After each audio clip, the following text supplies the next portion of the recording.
Welcome back, honeys. We're so glad you decided to join us for part 2 of our interview with my personal mentor and friend and supporter in just the best possible ways, Lauren O'Connell, Curator of Contemporary Art at the Scottsdale Museum of Contemporary Art. You may recall that we left off in part 1 talking about not only Lauren's philosophy, I would say, when it comes to exhibition making and educating via the exhibition format, but also a little bit about my philosophy of education when it comes to this podcast. In this episode, we continue those conversations, talking a little bit about the geographic factors of exhibition making before moving right along to reflecting on certain past shows, discussing what is in Lauren and Smoka's future, and several other topics. So, with no further ado, here is the rest of our interview, the rest of our conversation. Hope you enjoy, honeys. So I feel we've sort of naturally ventured toward our next question here. I'm curious, have you noticed throughout your career, because you've been across a couple different places in the US, any regional differences in curation approaches or choices of content? What did this look like? I mean, I'm not sure approach is necessarily different. I think that really depends on a curator's own practice and the institution in which they work. But I do think that depending on where you are, like if you're in New York, there's a lot of art history that's come from New York. And so you can do a lot more things about European art and whatnot to have this kind of tie to the place. And I think that the West Coast is generally more known for, and historically known for, being a little bit more experimental in their approach to not just curating, but also art making historically. Now I would say we see it across the nation. But then, for example, I'm working at a museum located in the US Southwest. And this place has a lot of history, a lot of cultural history, a lot of artistic history, but it also has been romanticized and or overlooked or seen as,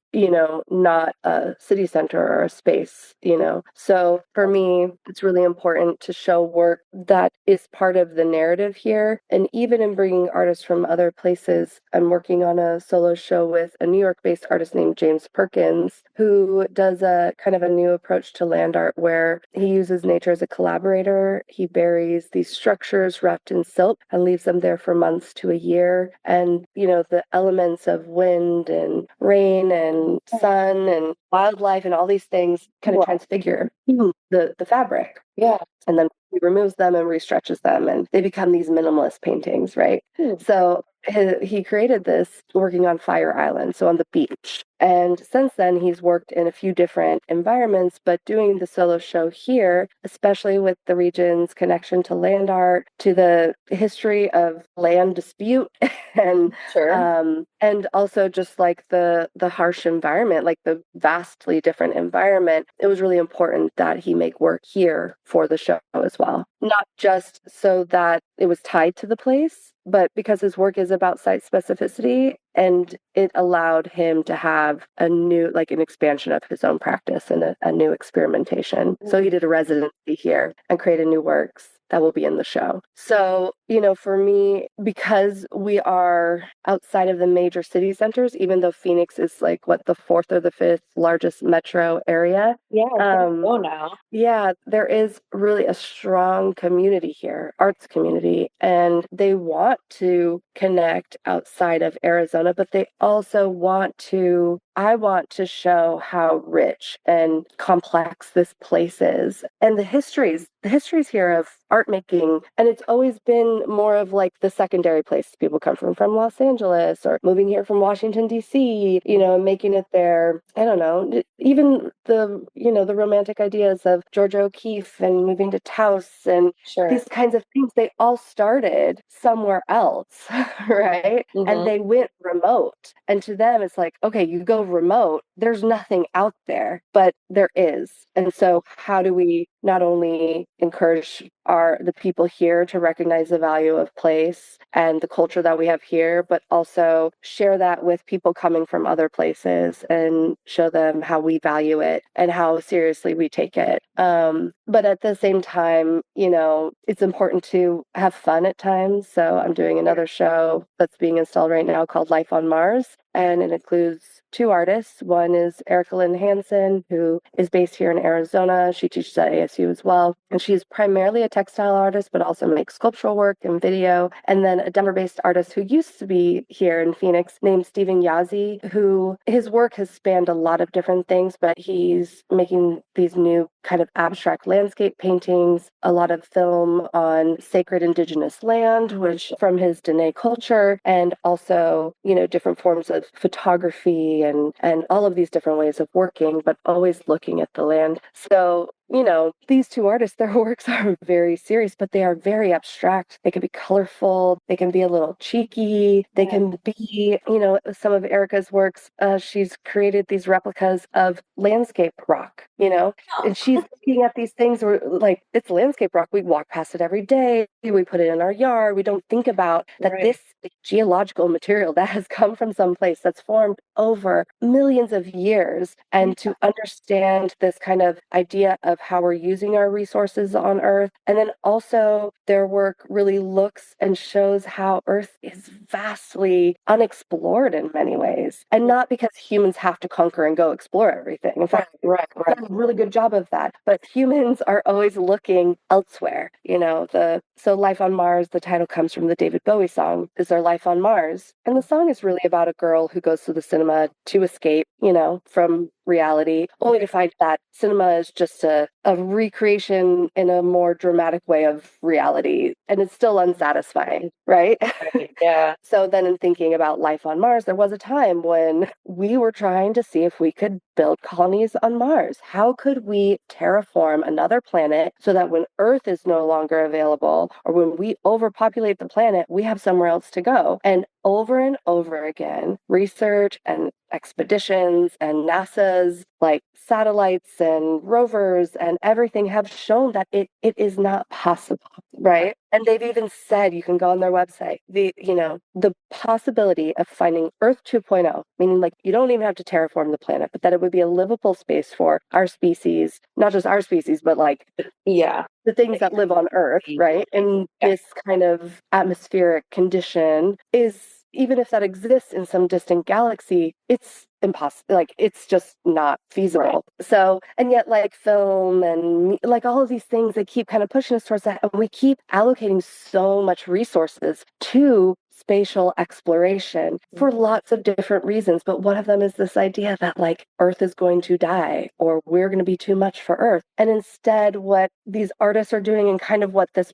the prompt that I'm giving them is how can art help us understand that Earth is so complex and actually so alien and otherworldly, whether you're looking at it like usually in the micro sense or even macro sense. And for Erica, she always talks about how like our human gesture right now is a blip in the geological timeline of this planet. True. And yet as humans, we really center ourselves, and understandably so, we want to survive. But so really asking like through abstraction and indigenous knowledges and mixing forms of technology and different crafts, how is it that we can see, like, how do we see Earth as the end game? And that involves not just looking at Earth as this beautiful place, but also maybe thinking about resource allocation and how we're taking care of the planet. So it's fun, right? So people get excited, but then also we're talking about serious things here as well. Exactly. But it allows people to come in, and if they want to sing Life on Mars in their head and look at this work that makes Earth look like another place or kind of positions it in this really like surreal, abstract way and just enjoy the visuals, they can.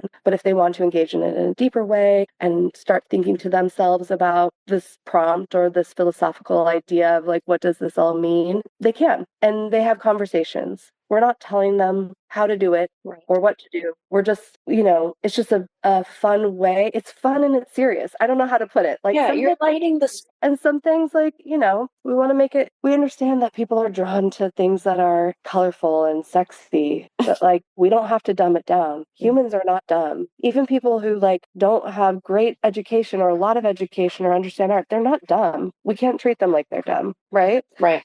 So how do we give them like food for thought? Exactly. Yeah. Fantastic point. I'm glad we got to start to get into some of your projects here a little bit. I was really curious about the title of that one. So thank you for giving us a peek into the process there, the thinking there behind it. I also wanted to bring up the Dorothy Fratt retrospective. I was impressed by the fact when I visited it that it took up so very much of the museum. I was wondering a little bit about, what all went into, of course, we talked a little bit about the exhibition process, but what went into that show specifically and the catalog creation for you? What was the most rewarding part of it? And I guess a little bit, was the layout to do with just the sheer amount of material or was there other reasoning? I'm curious. The interesting thing about the Dorothy Fratt retrospective is that this artist was a prominent figure in the Phoenix Scottsdale art scene from, she moved here in 1958. She kind of maybe got more involved in the 60s, but through her death, I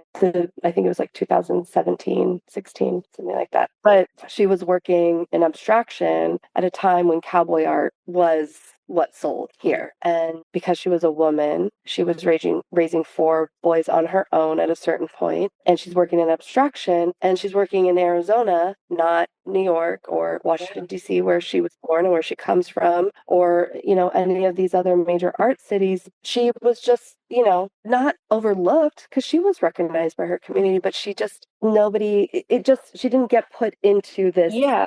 lineage of art history, right? Yeah, the canon.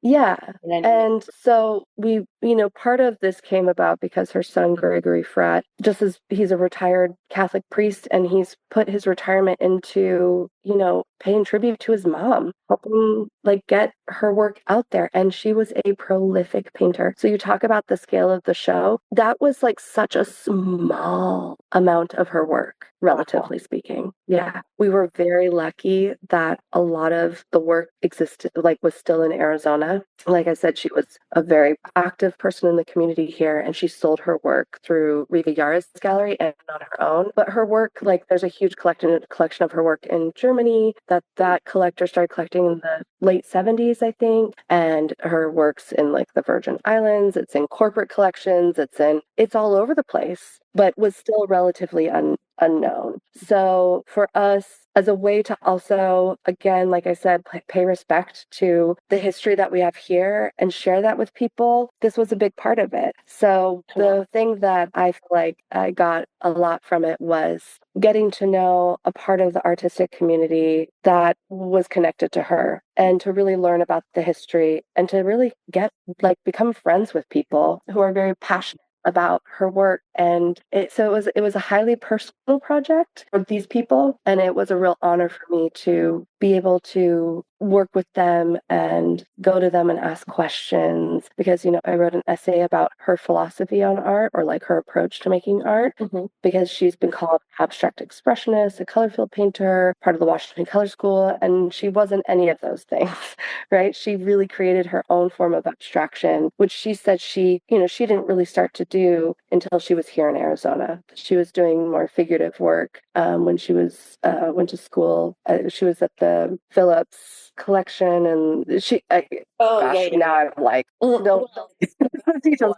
But, she had these great mentors and teachers, and she had a lot of attention starting at age 15. Carl Nass took her on as his mentee after she won first place in a student show at the Corcoran, And so she had a lot of this drive. And then as a woman, her husband was in the military and he moved here. And she moved with him because it was 1958. That's what you did. Right. She had four boys. And then she divorced her husband and they just became, he just went away. And she was there raising her four boys and still finding ways to do it. If you look in a lot of the old newspapers, she did a lot of the drawings for shops and fashion and stores and all of these kinds of things. So she found a way. She taught art classes. And then it wasn't until her second husband, Bud Cooper, who comes from a generational family of ranchers here in Arizona, where she all of a sudden was able to have a studio and to paint and to make bigger works and to just experiment. Eventually she stopped teaching. But,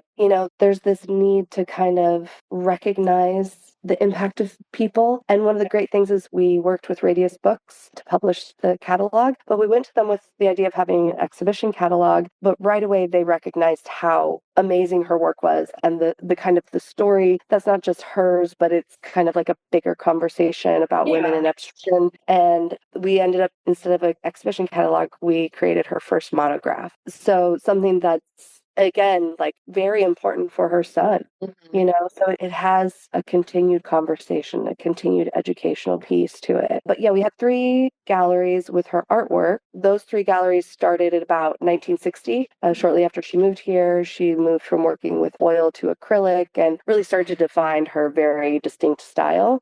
And through the 2000s. And then we had 1 gallery that had early works, including the painting that when she was 15, that was won the award of the Corcoran Gallery, and some of her watercolors. But also, one of the best parts about this show too was that Gregory provided us this, like, everything that was in her studio when she passed away. And she kept every submission of artwork, like publications from shows she had been in, correspondence, travel logs and journals. She wrote 2 kids' books. She had the original manuscripts in there. And then she gave a lot of lectures. She taught. She was very opinionated and gave these great talks, usually at the Phoenix Art Museum. And we had transcripts of all of those. We had newspaper articles and magazine articles, and she was in everything. So for us, it was also really important, like I said, again, not to just say like, this is a great, great person. They were important, but to give that kind of like, because we had access to that ephemera, to really kind of brought you into understanding her pervasiveness.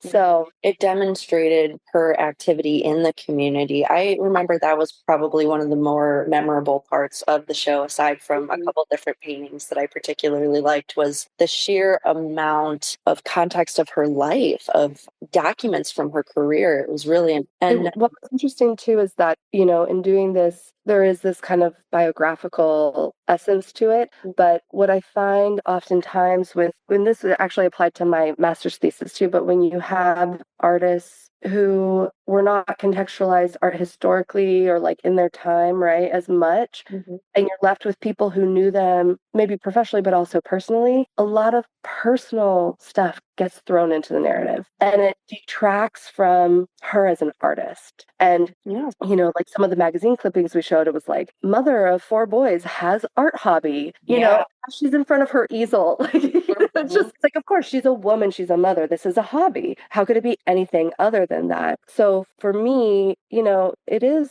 important to have the context that she was a mother, but I don't need to talk about her marriages. I don't need to talk about kids. Like, we need to acknowledge that, but like, why? Like, how is it leading back to this conversation about her influence in the art community and what her work was doing? So in these ways, like, it's a fine line, because you want to give people this personal investment, but also it's not time to air this person's like all of their dirty personal laundry, sure. Yeah, it's not even dirty laundry, but like all of their personal things. Like, how do we shape it? Like, what information is important to add to the narrative of them as an artist? Definitely. I did want to ask, even though we just made the argument about separating to some degree the personal and professional, you as well as Dorothy Fratt, both women working in the arts in the Southwest, both have families. Did you feel any personal parallels with Dorothy, or did any personal connection in that way that you'd like to touch on? I mean, yes. I mean, of course,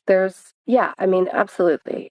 Working in the arts is such an amazing thing. And if you are single and you don't have kids and you can move wherever you want to in the country, like, your career has more opportunities. Absolutely. With that said, I wouldn't do it any other way. I feel like having a family and maintaining a professional position in the arts, with boundaries, of course, right? But also, like, I'm a super open and curious person. I think it only makes me more of a badass. I'm just going to say it. I agree. I just say that for myself. Also, going in kind of a silly way too, Dorothy was a Leo and I'm a Leo. Oh, well, hey, the more Right. commonalities. That's Yeah. No, but I do think you're right. I mean, it's interesting, in the monograph, we did an interview with 3 major contemporary abstract painters, Caroline Kent, Teresa Baker, and Rebecca Ward, who all have these amazing careers and are really skyrocketing right now. But a lot of the conversation, we talked about women in abstraction, we talked about abstraction, and we also talked about what it meant to be a mother, not just a mother, but like a parent, and how that, does that make it does it make it trickier sometimes? Yes. Does it enrich it? Absolutely. So yeah, that was a big part of it too. And real quick for the honeys who may not be familiar with the vocabulary, because I realize we've gone back and forth between catalog, exhibition catalog, and monograph a couple times now. Could you please just explain in brief the difference? Happy to. So an exhibition catalog focuses on the artworks that are in the exhibition and the kind of narrative shaped around that one exhibition, where a monograph is usually more expansive on the artist's practice. So it might span a larger range of works. It's going to show more works than were in the show. It's not going to include an exhibition checklist, and it will include like a biography in it, kind of like a more detailed biography. And the writing is more about the artist's work as a whole rather than just what we're focusing on and like the importance of that exhibition. Perfect. Thank you very much. Like do it? Oh yeah, I think so. I think that's pretty nice and clear. So looking again a little more at the broader curational scale here, at SMOCA, your day-to-day life, who would you say are your unsung heroes in making it all happen? And why do you think they're unsung? Why do you think they're heroes? Or do you think your institution's great at recognizing everybody? I mean, there's so many.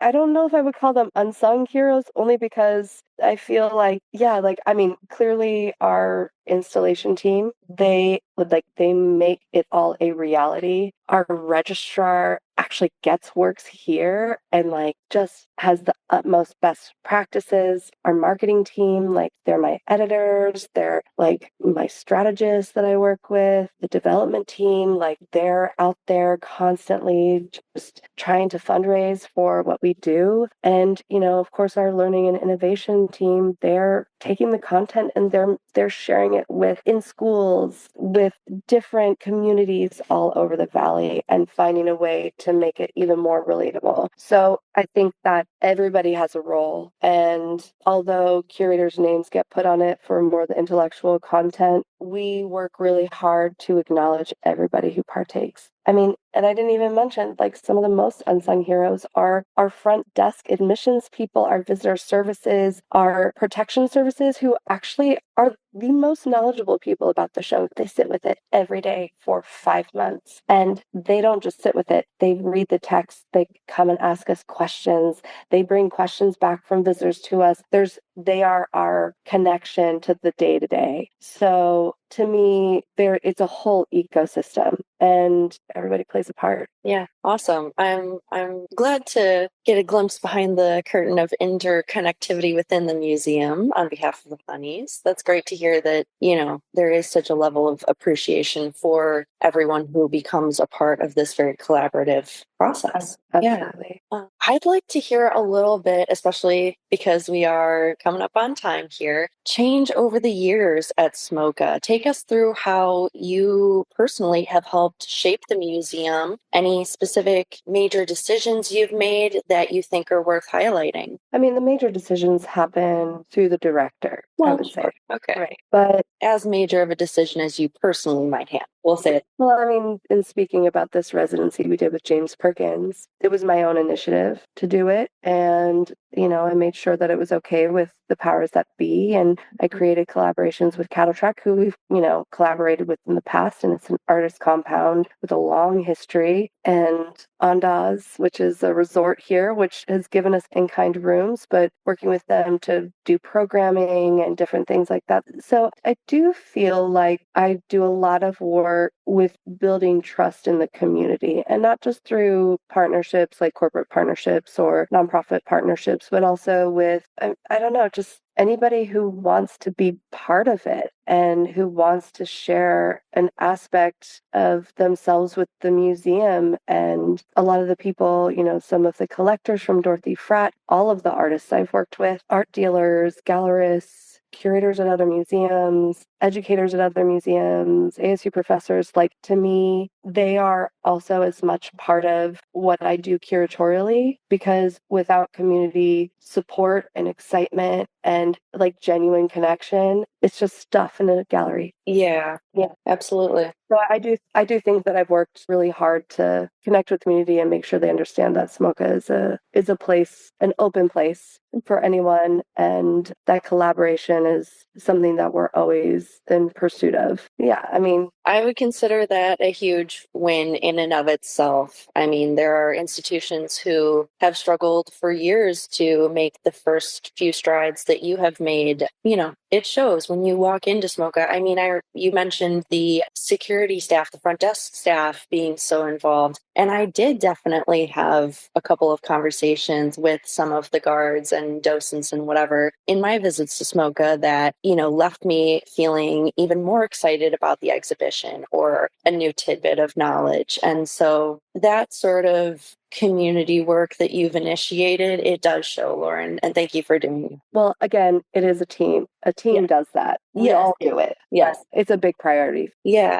getting the ball rolling at least. We appreciate you being one of the creative and inspiring driving forces behind making that information and education possible. Thanks, Celia. Sure. And so, in our last few minutes here, let's talk about upcoming shows and projects. Are you particularly excited for anything? Particularly worried about anything? What do you have going on in the next few months here? Yeah, well, so I mentioned we're installing Life on Mars right now. It opens, oh gosh, June 14th, and we're actually going to have the artists in the gallery to do tours that day as a little opening celebration. And then in September 20th, James Perkins opens at SMOCA, which is going to be really amazing to see the works that he's created here in our space. And then, oh gosh, I'm like, beyond that, I mean, I will say we have a really lovely intergenerational show with artist Beth Ames Swartz, who's an